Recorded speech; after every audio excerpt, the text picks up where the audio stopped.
let's talk about Christmas lights. So we're getting ready to do our green mega tree. This is how we store our Christmas lights. We put them in totes. We roll them up in balls, just like this. And I'll show you why we do that. When you take these out, we test these every year before we put them up. Even though they were burning when we took them down, that doesn't mean that they'll be burning when you put them back up. So you can plug them up and you can look real easy and see that they're all burning. Very easy to see. So at the end of each season,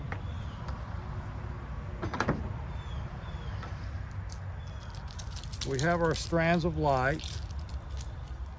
We crank the tree down, and when we do that, we'll have a string of light. And like I say, a 20-foot mega tree has 48 strands. So you take the strand of light, put the pigtail in your hand, and you just wrap them up like this right here. Just go round and round. You'll do this till you get about 2/3 of the string done. Take your hand out and then go the opposite direction. And once that's done, you can just put your pigtail underneath one of the lights and you're ready to store. This is a good, simple, easy way to store your lights. Everybody's always looking for the best way to store their lights so they're not always having to fight them being tangled up. This is the way to do it. Now, another thing about these lights here, we use a light that doesn't have removable bulbs. So you can see that's a sealed bulb right there. You can't take that out. And the reason we do that, because the ones that you can take the bulbs out, water gets in there and it eventually gets corroded and gives trouble, and then you're having to find a problem with the light. You know, we've got the little red gun that you use to get the lights going again for those type lights, and it works great. But these are more of a professional light because they're sealed, and you have very minimal trouble. You know, we've got the purple tree down here in the corner, and we'll be putting up the green tree right here behind me.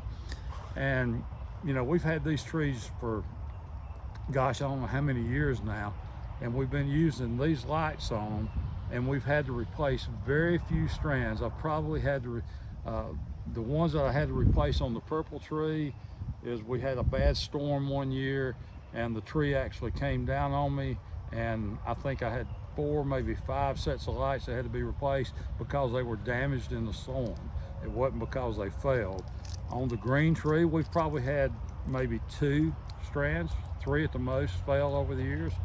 We always keep extra strands of each color in stock, as I like to say, so that we can actually, you know, if you're putting it up, you go through testing your lights and you realize you got some that's not burning, then you got some on hand to just take care of those, take them out. So what we're going to do here, we're going to go through and test all of these lights. It's something we do every year. That's not something we necessarily do outside. We're just doing that for this video purpose. But I'll go through and test all these, make sure that they are burning. And once I find out that they are, then we'll show you how we do the ring base, what that entails, how we attach the lights to the mega tree, and we'll finish the project.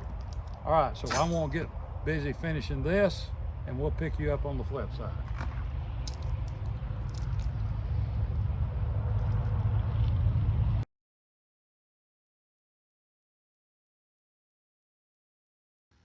Well, we hope you enjoyed our first YouTube video talking about the Christmas lights. You know, there's a lot to be said about Christmas lights, whether you're using the old school incandescent or the new LED lights. We'll make a more in-depth video on that where we talk about power savings, the safety factor of going from an incandescent to an LED. There's a lot to be said about these new LED lights and what we used to do as far as incandescents. But if you'll do us a favor, we'd greatly appreciate it if you would hit that like and share button and also hit that subscribe button and ring the bell so you'll get notifications when there's new videos. As you know, this is a brand new channel that the Christmas House is doing called the Christmas House 1973 YouTube channel. So if you would hit subscribe, that would greatly help us to grow this channel. You know, we've got over 16,000 followers on Facebook, and we would love for you guys to come and be a part of us on YouTube and take advantage of the videos that we're going to share, because we're going to be doing a lot of in-depth videos giving you some helpful hints and hopefully some interesting content to look at. All right, as we always like to say here at the Christmas House, it's beginning to look a lot like Christmas. All right, you guys have a great day.